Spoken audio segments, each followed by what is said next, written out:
예, 이 본문을 다 읽어봐야 되는데 여러분들이 잘 아시는 내용이고 또 시간 관계상 중요한 부분만 함께 봉독을 했습니다.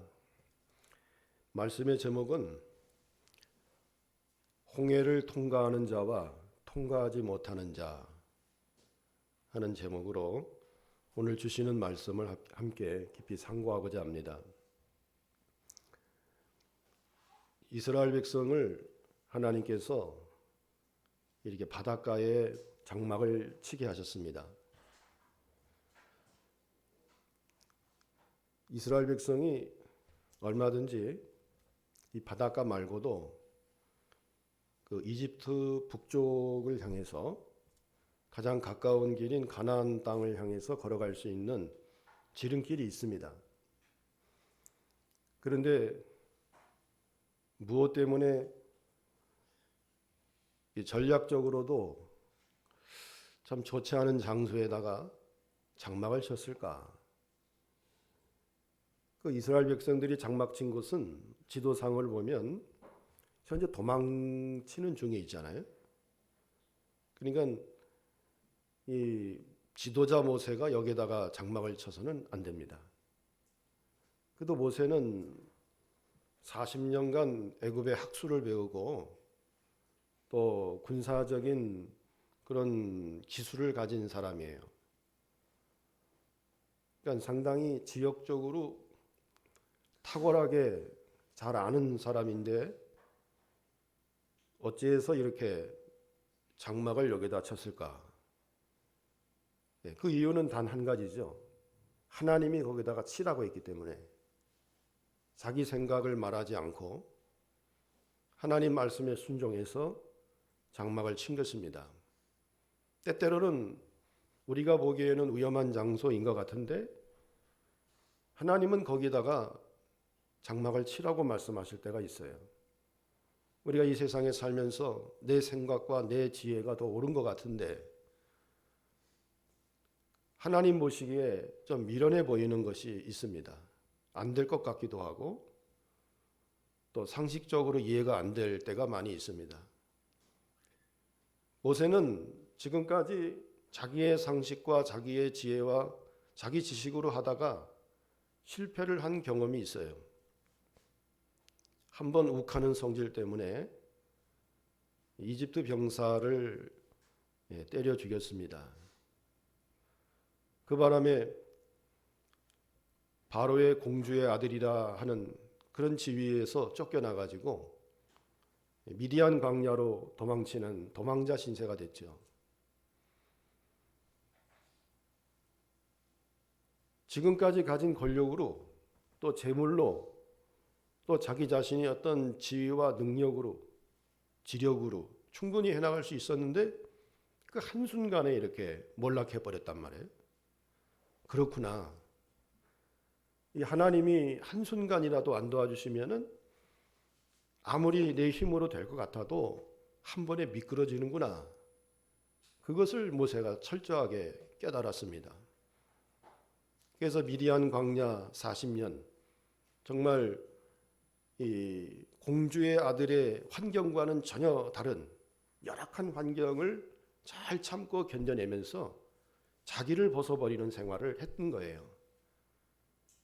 오호라 나는 곤고한 사람이로다 하면서 자기 가슴을 치고 자기의 죄성을 벗어버리고 자기가 하겠다고 하는 생각보다는 이제는 하나님의 말씀을 순종하고 예수 그리스도의 형상을 본받아서 그리스도의 인격으로 하나님의 인격으로 살아야 되겠구나.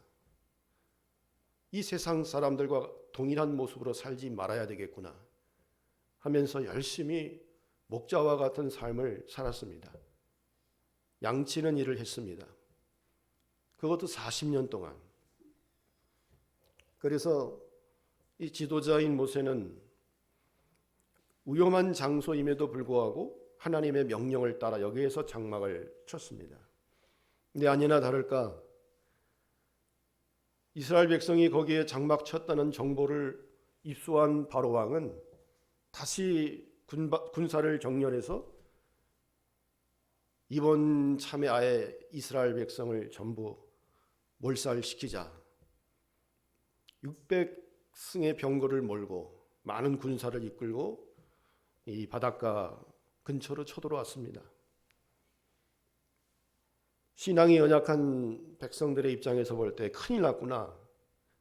야, 우리가 차라리 이집트에 있었으면은 이런 위험을 만나지 않았을 텐데, 비록 종살이였고 혹독한 생활이었지만은 우리가 여기에서 이렇게 몰살당하기 위해서 우리가 애굽을 빠져나왔는고 하면서 하나님께 부르짖지만 그건 원망의 부르짖음이었고요. 또 모세를 향해서 원망했습니다. 그때 이제 하나님이 모세에게 말씀을 하시죠. 두려워하지 마라. 또 가만히 서서 오늘 여호와께서 행하시는 구원을 보라. 이렇게 말씀을 하시죠. 그리고 나서 모세에게 왜 가만히 서 있느냐. 내 지팡이를 바다를 향해서 끝 바다가 갈라지게 하라. 하나님이 갈라져라 하신 게 아니고 지도자를 이때 쓰시는 거예요. 겸손하게 자기의 상식과 지식으로 살던 모세였지만 이제는 하나님 말씀에 겸손히 순종하는 모세를 이제 들어서 하나님 쓰시는 거예요. 물론 바로에게 10가지 재앙을 내렸죠. 거기서 하나님의 큰 기적의 역사를 체험했던 모세. 지금도 앞길이 막혀 있고 바다가 막혀 있고 사면초가하고 갈 길이 없지만 또 사망의 음침한 골짜기 앞에 있지만 이제라도 하나님이 또 명령하시면 반드시 우리는 산다 하는 그런 믿음을 가진 모세에게 내 지팡이를 들어서 바다를 향해 가리켜라. 과연 우리 하나님이시구나. 그대로 행하니까 바다가 쫙 갈라지고 마른 땅처럼 건너가게 되었습니다. 홍해바다를 통과하는 거죠. 그런데 애굽 사람들도 홍해바다를 통과합니다. 아예 첫 발도 내딛지 못하게 만들어야 되는데 이 추격하는 애굽 사람의 군사들이 홍해바다 안으로 들어와요. 좌우의 물벽이 이루어진 그 신비롭고 엄청난 하나님의 능력을 보면서 그들은 흉악한 마음을 가지고 그 안에 들어갑니다. 물론 이스라엘 백성은 이제 절반을 넘고 거의 도착지에 도달하게 됐겠지요. 이스라엘 백성은 정말 하나님께 매달리는 심정으로 들어갔고 또 애굽 사람들은 이스라엘 백성을 죽일 마음으로 들어갔습니다. 똑같이 한 위치에서 똑같은 하나님의 예정과 섭리와 기적 속에서 똑같은 장소에서 어떤 사람은 하나님을 붙들면서 구원을 매달리면서 살기 위해서 들어가는 사람이 있는가 하면 이렇게 기독교를 박해하고 죽이고 핍박하려고 들어가는 사람도 있다는 거예요. 결과가 어떻게 됐습니까? 하나님이 이스라엘 백성을 다 건널 때까지 기다리시다가 물을 합치게 하심으로 그 안에 들어갔던 모든 애국 군사들은 홍해바다에 빠져 죽고 말았습니다. 그 결과는 하나님의 심판이 찾아왔어요. 우리가 이 사건을 곰곰이 생각해 보면 오늘 예수 믿는 사람들은 다 홍해바다에서 세례를 받은 사람들입니다. 영적으로 하면 이건 역사적인 거울이고 또 실제 일어났던 사건들입니다. 그러나 지금 3,500년이 지난 오늘날에 이 사건이 우리와 무슨 관계가 있는가? 오늘 우리들에게 보여주는 하나의 역사적인 거울이에요. 이 세상이라는 이 애굽, 이 세상인데 우리도 예수 그리스도를 믿으면 앞에 참 난관이 놓여 있지만 또 사탄이 역사하고 우리를 계속해서 핍박하고 박해하는 무리들이 있지만 그럼에도 불구하고 예수 그리스도를 바라보는 사람에게 하나님이 이렇게 통과하게 하시는 은혜가 있다는 것을 보여주는 것입니다. 그래서 우리는 이 세상의 박해를 두려워하지 아니하고 불이익을 두려워하지 아니하고 앞에 놓여 있는 환난을 두려워하지 아니하고 일이 잘 안 돼도 낙심하지 아니하고, 우리는 기댈 때가 있고 매달릴 때가 있고, 우리를 구원해 주시는 신비로운 능력으로 역사하시는 하나님이 계시고, 그를 통해서 지도해 나가시는 또 지도자가 있으니까, 그러니까 우리는 그걸 바라보면 되는 거거든요. 통과하게 하시는 하나님이에요. 이미 통과된 사람이에요. 하늘나라의 법정에서는 합격 통지서를 받은 사람들입니다. 내가 믿어지고, 내가 하나님을 사랑하고, 이렇게 주님께 평생을 예배를 드리면서 살아가는 우리 인생은 결국 통과된 사람입니다. 그러나 통과되지 못한 사람도 있다는 거예요. 똑같은 현장에 있는데, 똑같은 교회당에 있는데, 여기는 교회당이잖아요. 세상 물건입니다. 홍해 바다와 같은 것이에요. 우리가 아직은 저 천국으로 들어가지 않았습니다. 나그네와 같은 곳이고, 광야와 같은 곳이고, 홍해와 같은 곳이에요. 이 세상이. 이제 우리 육신의 장막을 벗으면 이제 진짜 천국으로 들어가는 거죠. 그러나 천국으로 들어가기 전에 우리 속에 있는 속사람, 이 속사람이 먼저 살아나야 되지 않겠어요? 중생한 사람, 중생한 영. 세상에서는 그래요. 갱생된 사람이라고 그래요. 갱생. 교도소 간 사람이 왜 교도소로 보냅니까? 처벌하기 위해서요? 어리 처벌의 목적이 아니고 거기서 사람을 갱생시키는 게 목적이에요. 그래서 이 사람은 한 10년, 이 사람은 20년 재질에 따라서 사형 선고를 받았어도 무기징역으로 감해주고, 무기징역을 받았더라도 그 사람의 삶의 수준을 통해서 이 사람은 갱생됐으니까 가석방시켜도 되겠다. 그렇게 해서 석방시키는 사례가 많이 있습니다. 그처럼 우리도 이 세상에서는 중생의 목적이에요. 중생. 이 세상이라고 하는 이 감옥, 여기는 활락처입니다. 그러니까 어려운 것도 있지만 즐거울 낙자를 써서 즐거움도 많이 있어요. 희노애락이 함께하는 이 세상에. 그렇지만은 이 어려운 일이 많이 있고, 또 위험한 일이 많이 있고, 또 우리의 어떤 마음을 괴롭히는 요소들이 많이 있습니다. 분노 조절이 안 되는 사람들, 그 사람 스스로가 분노 조절이 안 되는 것이 아니고 어떤 외부적인 환경에 의해서 그렇게 되는 거 아니겠습니까? 그런 외부적인 환경을 견디지 못해가지고 스스로가 감정을 조절을 못하는 거예요. 하나의 장애죠. 이런 장애가 왜 오겠습니까? 세상을 살면 이 세상의 세풍에 의해서 그렇게 될 수밖에 없는 거예요. 그러니까 주님이 필요한 거죠. 우리 주님이 계셔야죠. 주님을 의지해야 됩니다. 우리가 기댈 곳은 주님밖에 없어요. 자, 이건 이제 하나님의 은혜라고 생각해보고, 그 다음 생각해볼 때는 하나님이요, 홍해 바다를 우리를 통과하게 하셨잖아요. 그럼 홍해를 일종의 필터라고 생각하면 됩니다. 여과지. 우리는 거기를 잘 통과해가지고 저쪽 편에 도달했어요. 이제 가나안 땅으로 갈 수 있는 육지의 땅. 이제는 탄탄대로의 길이 있습니다. 근데 이 홍해 바다가 문제 아니? 여기를 잘 통과를 해야 되는 거예요. 하나님이 이건 하나의 기초적인 것으로 보여준 거예요.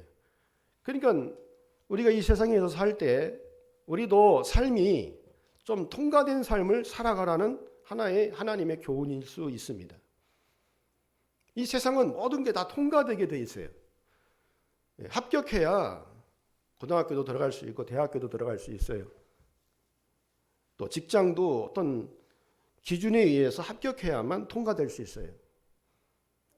또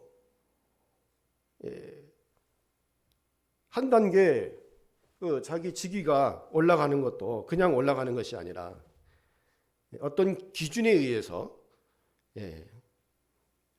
한 단계씩 올라가는 것입니다. 세상은 모든 원리가 다 그렇게 돼 있어요. 자, 자동차는 그냥 가는 게 아닙니다. 자동차는 그 연료를 넣어야 갈 수 있잖아요. 그리고 엔진은 오일이 돌아가야 엔진이 작동을 합니다. 기름이 없이는 기계가 움직이질 않아요. 그런데 그 기름을 넣고서 그냥 자동차 폐차할 때까지 계속 쓰면 좋겠지만은 그렇지가 않거든요. 그 기름 안에도 이물질이 들어가요. 그 이물질을 걸러내는 것이 바로 필터입니다. 엔진에는 오일 필터가 있고 또 연료를 걸러내는 연료 필터가 있어요. 그 연료에도 이물질이 있다는 거죠. 거기에 수분 함량이 들어있고 물이 들어있다는 거예요. 물. 그러니까 필터가 없이 그냥 여과 없이 계속 연료를 넣게 되면 자동차가 빨리 망가지는 거예요. 우리가 즐겨 마시는 그 커피에도 원두콩을 그냥 먹는 게 아니고 필터지를 여과시켜서 맛있는 커피의 맛을 즐기는 거 아니겠습니까? 그 핸드 드립이든지 기계로 내린 머신이든지 다 필터를 통해서 커피가 만들어지는 거예요. 물도 저 뒤에 있는 것도 하나의 정수기도 필터가 있어야 마실 수가 있는 거예요. 공기도 청정기 필터가 있어야 깨끗한 공기를 실내에서 마실 수가 있는 거예요. 그러니까 이 세상은 모든 게 다 이 필터라는 과정을 거쳐서 된다는 겁니다. 여러분, 우리의 혈관에도 필터가 있습니다. 여기 신장, 콩팥, 나쁜 피를 여기서 걸러내 주잖아요. 이거 망가지면 투석해야 되잖아요. 또 우리 뇌, 심장에서 한쪽은 뇌로 가고 한쪽은 밑으로 내려가거든요. 근데 우리 뇌에 이물질이 들어가면 큰일 나잖아요. 그냥 쓰러지는 거예요. 뇌종양이나 뇌출혈, 또 뇌동맥 파열 이런 거, 이 혈관에 문제가 있어가지고 생기는 병 아닙니까? 그래서 하나님이 우리 그 뇌에도 필터를 만들어 주셨어요. 그게 바로 혈관 뇌 장벽이라는 필터가 여기 있습니다. 세계적으로는 그냥 BBB라고 불러요. 그러니까 다른 병원, 외국 병원에 가서 BBB 그러면 이제 다 알아듣죠. 의사 선생님들은. brain, the blood-brain barrier 그런 뜻이거든요. 앞자만 따가지고 그냥 BBB 합니다. 나쁜 피가 있으면은 그게 거기서 다 걸러주는 거예요. 그래서 우리 뇌를 보호시켜 주는 거예요. 그게 망가지면은 이제 뇌암이나 뇌종양 걸리는 겁니다. 그래서 망가지지 않게 하기 위해서는 어떻게 해야 되겠습니까? 좋은 음식을 먹어야죠. 밀가루 음식을, 단 음식을 줄여야죠. 먹지 않는 것이 좋습니다. 또 튀긴 음식을 먹지 않는 것이 좋습니다. 채소를 많이 먹는 게 좋겠죠. 생선이나. 그러면 이 맑은 피를 늘 보내주게 되면 여기 있는 필터를 오래 쓸 수가 있지 않겠어요? 근데 사람들이 나쁜 음식을 많이 먹고 이 병에 걸리는 거예요. 담배도 피지 않아야 되는데 계속해서 나쁜 그런 유해한 그런 것들을 사람들이 중독돼 가지고 즐기다가 결국에는 병으로 세상을 떠나는 거예요. 얼마 전에 연무교회 그 현유선 목사님 저 합정동의 병원에 입원해 계십니다. 폐암으로 열었지만 전이가 돼서 의사도 닫아서 더 이상 치료가 안 된다고 퇴원하고 말았어요. 그런데 이제 삼성병원하고 유한양행에서 신약을 개발하는데 거기 임상실험 대상자로 선정이 됐어요. 근데 만약에 그 선정이 안 되면 그 약값이 9천만 원입니다. 그러니까 이분은 9천만 원을 내지 않고도 그 신약의 임상실험 대상으로 선정됐기 때문에 그 약을 먹고 날 가능성이 매우 높다는 거예요. 그거는 이제 암세포만 죽이는 약이에요. 그래서 내가 목사님한테 여쭤봤어요.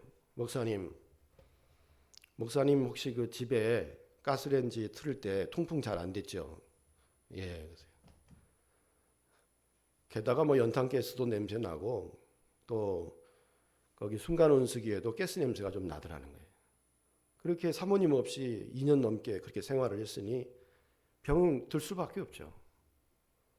그래서 제가 진작에 목사님 거기 사직하시고 그냥 올라오시는 것이 좋지 않겠습니까? 사모님도 안 계시는데 일주일에 한 번밖에 안 가시고 건강이 걱정돼가지고 그렇게 여쭤봤더니 결국에 그것 때문에 그렇게 된 거예요. 그러니까 나쁜 공기를 계속 마시면서 내가 건강해지리라, 내가 운동을 열심히 하리라, 주여 불쌍히 여겨주시옵소서 이렇게 해도 소용이 없다는 거예요. 좋은 공기 마시고 좋은 음식 먹고 해로운 것은 멀리 해야 될 거 아니에요? 그처럼 우리 신앙생활도 마찬가지예요. 우리 신앙에 해로운 것은 멀리 해야 되잖아요. 우리 믿음을 지키는 일에 손해보는 일, 남에게 감정적으로 대한다든지 남의 마음을 아프게 한다든지 욕심을 통해서 다른 사람들에게 불이익을 준다든지 교인끼리 서로 뭐 싸운다든지 그럼 교회가 이게 행복한 교회가 아니잖아요. 저도 일본에 있을 때 예배당에서 그냥 싸우더라고요. 제가 오사카에 한 10년 있었는데 되게 오사카에서 오시는 한국인 분들 50%가 다 불법 체류자들입니다. 뭐 때문에 왔는가? 돈 벌러 왔죠. 근데 거기서는 할 수 있는 일이 술집이나 아니면 어떤 도가다 아니면 공장 이 세 군데밖에 없어요. 할 게. 제일 돈이 많이 벌 수 있는 게 바로 술집이죠. 술집에 가서 일하면 한 달에 500만 원 이상 벌 수 있으니까. 그는 거기 가서 일하는 사람들이 정상적이겠습니까? 그렇지가 않더라고요. 굉장히 표독스럽고 막 성질도 대단하고 그리고 정상인은 그런 데 가서 일 못해요. 저 차라리 공장에 가서 일하지 어디 건설 현장에 가서 일하는 일이 있어도 술집에 가서 일 못. 남자들도 술집에 가서 일해요. 남자 기생 있잖아요. 남자 기생. 그 사람들도 일만 잘하면 한 달에 1,000만 원도 벌어요. 근데 우리는 아무리 돈을 많이 준다 하더라도 그런 데 가서 일 못 하거든요. 근데 그런 데 가서 일하는 사람들의 성품이 어떻겠습니까? 그냥 표독스러워요. 그냥 예배당에서도 막 머리 끄잡고 싸워요, 그냥. 이게 은혜가 안 되는 거죠. 아무리 하나님 말씀 좋은 거 가르쳐 줘도 귀가 그분들에겐 들어오지 않습니다. 그러면서 이제 한 사람씩 변화돼 가지고 직장을 옮기고 적은 소득이라도 그걸 만족히 여기면서 생활하는 분들이 현재 그 교회 이제 권사님, 집사님들이 됐습니다. 그런 과정을 통해서 필터의 과정을 통해서 일본 교회 성도들이 점점 좋아지게 된 거예요. 이 필터를 날마다 갈아주는 사람이 누구예요? 목사 아니겠습니까? 목사가 어린아이, 애기 기저귀 갈아주듯이 계속해서 그냥 갈아주는 거예요. 이게 잘 눈에 보이지 않아도 어린아이들이 커가는 모습이 보입니까? 안 보이잖아요. 안 보여도 계속 하는 겁니다. 그냥. 오늘 한국 교회의 문제는 바로 이 필터력이 부족하다는 데 있습니다. 교인들이 해로운 음식을 많이 먹어요. 그래서 이단이 이렇게 득세하는 이유도 또 정치적으로도 이 많은 교회가 잘못된 것에 발을 들여놓고 이 양극화돼 가지고 교인끼리 서로 싸우면서 심지어는 동성연애는 정치적인 문제니까 아예 얘기도 꺼내지 말자 이렇게 말하는 사람들까지 심심치 않게 나타나고 있습니다. 그것도 우리 교단 안에서 동성연애는 정치적인 문제니까 얘기하지 말자는 거예요. 자, 이 이제 필터지가 점점 못 쓰게 생겼어요. 그러니 얼마나 많은 교회가 코로나 이후로 쇠퇴해졌습니까? 코로나 이후로 15,000개가 문을 닫았고요. 지금도 해마다 10,000개 교회가 문을 닫고 있습니다. 그리고 목사님들은 투잡을 뛰시는 분들이 많아요. 노동을 할 수밖에 없어요. 어떤 자격 시험을 보는 분들이 많아요. 저한테 와서도 상담 받는 분들 여러 계십니다. 그렇지 않으면은 생활고에 견딜 수가 없어서 이 홍해와 같은 이 불모지의 땅에서 살 수가 없으니까. 불과 10년 전만 해도 교회가 차고 넘쳤죠. 제가 명륜교회에 있을 때만 해도 고성남 목사님 모시고 전체를 제가 신방을 통솔하면서 카운트된 숫자만 722명이었습니다. 그냥 카운트에서 빠진 숫자를 합치면 800명이 넘어요. 작년부만. 청작년 합쳐서. 800명이 넘었던 명륜교회는 지금 300명 겨우 될까 말까 아니에요. 제가 가르쳤던 제자들 한두 명이나 어찌 보이지 전혀 보이질 않아요. 점점점 쇠퇴해가고 있어요. 그런데 그게 한 곳에서만 일어나는 게 아니라 한국교회 전체에서 일어나고 있다는 거예요. 오늘 이 산정교회는 굉장히 많이 나온 것 같아요. 여기는 제가 생각한 것보다 상당히 많이 나오신 것 같지만 그래도 지다롱 목사님 처에 있을 때는 한 80명이 모이지 않았습니까? 100여 명에서. 저 인천에도 뭐 100명 모인 교회라고 하는 교회가 지금 한두 명 모입니다. 100명 모였다는 교회가. 그래서 때때로는 이 교회라는 것이 별 의미가 없는 그런 시대가 되었다 해도 과언이 아니에요. 자, 그러면 우리는 이 홍해 바다를 통감에 있어서 오늘 주님이 말씀하신 세 가지를 꼭 기억해야 되겠습니다. 자, 뒤에서는 애굽 사람들이 이스라엘 백성을 죽이려고 이렇게 쫓아오고 있지요. 또 앞에는 가로막혀 있죠. 거기에 대한 주님의 첫 번째 말씀은 두려워하지 말라 그거였습니다. 어떠한 난관이 우리에게 닥쳐와도 정말 힘든 일이 찾아와서도 두려워하지 않는 것이 제일 중요해요. 다시 일어서면 되니까. 일어서서 싸우든지 아니면 우리가 싸우다 죽으면 천국에 가는 거 아니에요. 그러니까 천국을 바라보지 않으니까 이 사람들이 이렇게 두려워하는 거 아니겠습니까? 저도 지난 토요일 날 화물차를 몰고 부천 IC를 빠져나가다 블랙 아이스를 만나가지고 차가 이제 회전을 하기 시작했습니다. 오른쪽으로 회전하더니 다시 왼쪽으로 회전하면서 상당히 재산상 피해를 봤어요. 죽지 않은 것만 해도 감사하죠. 만약에 덤프 트럭이 왔으면은 그 자리에서 즉사했을지도 몰라요. 블랙 아이스라는 것이 그렇게 무서운 건지 몰랐어요. 그래도 사람이 안 다쳤으면은 감사한 일 아니겠습니까? 제가 자비로다가 고쳐야 될 자동차가 400만 원이에요. 한 달 열심히 하면 뭐 벌 수 있지. 뭘 걱정이야. 하면서 보통 사람 같으면 하면서 또 이제 낙심하고 괴로워하지 않겠습니까? 근데 그런 일이 우리 삶 속에서 계속 반복될 것입니다. 세상은 안전하지 않아요. 한순간입니다. 한순간. 하나님의 도우심이 항상 우리와 함께 하시지 아니하시면 우리는 이 세상에서 정말 안정적으로 살아갈 수가 없어요. 그럼에도 불구하고 왜 그런 일이 일어났을까? 그것은 저에게 책임이 있는 거죠. 좀 집에 일찍 들어갔더라면, 어두운 날은 차량 운행을 안 했더라면, 좀 저속으로 달렸더라면 모든 책임은 우리한테 있다는 거예요. 생각해 보면. 다른 사람에게 있는 게 아닙니다.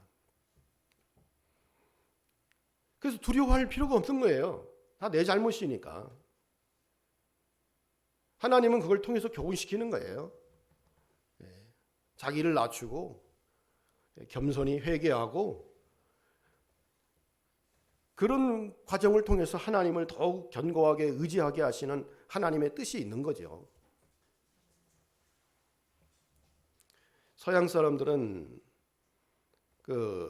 왜 윈도 서핑 한다고 하지 않습니까? 바닷가에서. 그럴 때 이제 바다라는 것이 그 파도를 잘못하면 위험할 수도 있는데 그거 아십니까? 물으면 예, 위험하죠. 그러면 바닷속에 상어가 살고 있는 거 아십니까? 그러면 예, 압니다. 그럼 상어가 사람을 뭅니까? 안 뭅니까? 이렇게 물어보면 뭅니다. 그럼에도 불구하고 거기서 윈도 서핑을 즐깁니다. 그러다가 이제 파란 짝이 상어에 물려가지고 병원에서 치료받는 사람들에게 또 물어보면 이거 나으면 바다로 다시 돌아갈 겁니까? 예, 제가 윈도 서핑하는 걸 좋아하거든요. 근데 한국 사람 같은 경우는 안 돌아가죠. 다시는 내가 바다로 안 돌아가고 이 지방자치제나 이 정부는 도대체 뭐 하고 있는 거야 하면서 모든 원망을 다른 사람한테 돌립니다. 근데 정부 요인들은 또 서구식으로 대답을 하잖아요. 내가 언제 너보고 바다로 가라고 했어? 사람이 많은 곳에 언제 가라고 했어? 내가 당신 보고 언제 빚을 많이 내려가지고 집 사라고 했어? 이렇게 말을 했다가 또 국민들에게 그냥 논란이 일어나잖아요. 그 왜 그런가 하면은 한국 사람은 문화적으로 어려운 일을 당했을 때 감싸주기를 원해요. 내가 잘못했지만 너 잘못했다고 꾸짖는 것보다는 이렇게 감싸주면서 우리가 다 돌봐주지 못해서 미안합니다 하면서 사과하고 이런 걸 원합니다. 돈 안 들이는 거. 근데 정부에서는 사과하면 자기들이 다 책임을 져야 되니까 책임 안 지려고 말 한마디 따뜻하게 못하는 거예요. 그건 이제 서구식인 대답이에요. 문화적인 속성이겠죠. 뭐 어쨌든 간에 우리는 적어도 하나님을 믿는 사람으로서 자기 자신의 잘못된 그런 생각과 또 습관을 고치고 올바른 것을 본받아 가려고 노력하는 그런 사람들이 되어야 되겠습니다. 두 번째는 가만히 서서 그랬잖아요. 하나님을 자꾸 귀찮게 하지 말라는 거예요.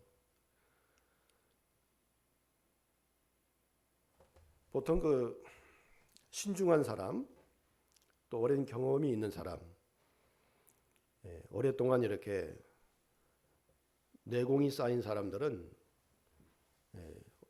정말 힘든 환경에서 살아가는 모습이 그렇지 않은 사람과 많이 다릅니다.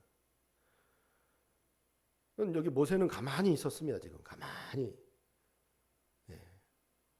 그러니까 하나님이 이스라엘 백성들에게도 모세처럼 좀 가만히 서서 하나님을 향한 집중하는 자세예요. 하나님이 어떻게 하시는지 그걸 바라보는 자세거든요. 내 힘으로 안 되니까 집중해야 될 거 아니에요? 하나님이 어떻게 하시는지. 성경을 가만히 들여다보는 거예요. 기도하면서 왜 이런 일이 일어났는지 가만히 생각해 보는 거예요. 그러면 답이 나오거든요. 그런데 막 그냥 사방팔방을 돌아다니면서 이거 어떻게 했니? 큰일 났다니 시끄럽게 하면은 옆에 있는 사람도 집중이 안 돼요. 시끄러워요. 가만히 좀 있어봐 그러잖아요. 난리가 났을 때 진정하세요. 어제 뭐 굴이 무너졌을 때 거기서 뭐 아우성 치면은 산소 다 없어지니까 가만히 있어보라고, 가만히 있어보라고. 숨을 좀 적게 쉬라고. 산소 다 없어지면 우리 죽는다고. 가만히 있는 게 그런 모습이에요.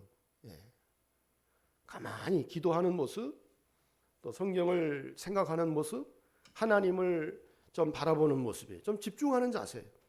내 이런 일이 왜 왔을까 하면서. 그러면서 천천히 문제를 해결해 나가는 거예요. 세 번째는 여호와께서 행하시는 구원을 보라 그랬잖아요. 하나님도 가만히 계시지 않고요. 우리가 불가항력적으로 당한 일이 있어서 먼저 움직이시는 분이 하나님이시라는 거예요. 하나님 행동하시는 분이라는 거예요.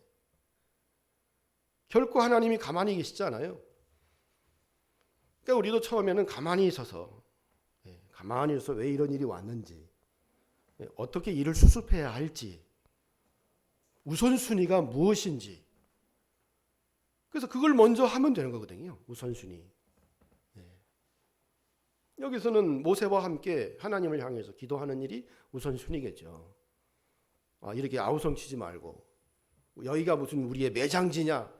어디 성경에 홍해바다가 매장지라고 했습니까? 왜 자기들 마음대로 결정을 내려요?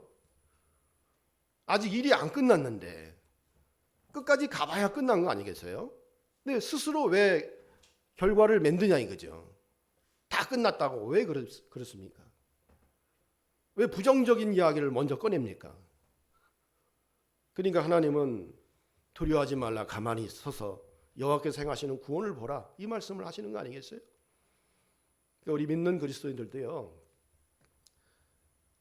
정말 불가항력적인 어려운 환난을 만났을 때 먼저 담대하세요. 그리고 기도해 보세요. 조용히 묵상하면서 기도해요. 그럼 내가 뭘 해야 할지 하나님이 순간 이렇게 생각나게 하세요. 살도록 만드세요. 뭔 일을 하더라도 살게 하시는 하나님이에요. 살게 하시는 하나님. 살게 하시더라고요. 오늘 이 말씀 의지해서 우리도 홍해바다를 통과했습니다. 홍해바다를 통과하신 것 믿습니까? 천국이 우리의 것임을 믿습니까? 그렇다면은 우리도 날마다 우리 안에 좀 마음을 새롭게 할 수 있도록 내 안에 좀 필터지를 좀 늘 바꾸는 생활을 하셔서 자기 삶을 좀 바꾸어 보십시오. 한동대학교 정문 앞에는 그 머릿돌에 왜 세상이 변하지 않는가 이렇게 써놨다고 합니다. 여기다가 세상이라는 단어 대신 나를 집어넣어 보세요. 왜 나는 변하지 않는가? 왜 나는 성장하지 않는가? 왜 나는 믿음이 자라나지 않는가? 그게 그 대학교의 숙제예요. 한동대학교 크리스찬 대학 아닙니까? 거기 이제 우리나라에서 들어가기 힘든 대학교 됐잖아요. 아주 힘 있는 대학이 됐어요. 그걸 모토로 하니까 힘 있는 대학이 되는 거예요. 자, 멀리 포항까지 누가 공부하러 가겠습니까? 힘 있는 대학교니까 서로 가려고 하는 거예요. 한동대 나오면은 좋은 직장에 들어가요. 그만큼 비전을 심어주는 거예요. 그러니까 자기가 변화돼야 이 교회가 성장하고 집안이 성장하고 사회가 다 성장하는 거예요. 밝아지는 거예요. 안 믿는 사람 전도할 수 있어요. 저도 그런 방법으로 전도합니다. 이 말씀 의지해서 승리해 나가시는 여러분들 되시기 바랍니다. 기도하겠습니다.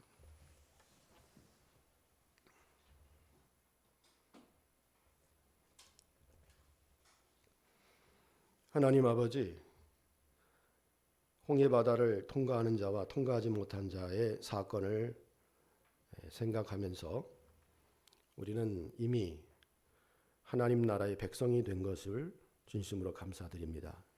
그러나 이거는 기본적으로 하나님의 구원 역사가 이루어진 것이지 아직은 우리 육체가 구원받지 못했기 때문에 이 땅에 사는 동안 그리스도의 아름다운 인격으로 변화되려면 성화되어 나가려면 끊임없이 자기를 연단시키고 또 새롭게 만들어서 새로운 것으로 변화해 되어 우리 하나님을 기쁘시게 하고 또 다른 사람들을 이롭게 하는 그런 사명이 저희들에게 남았습니다.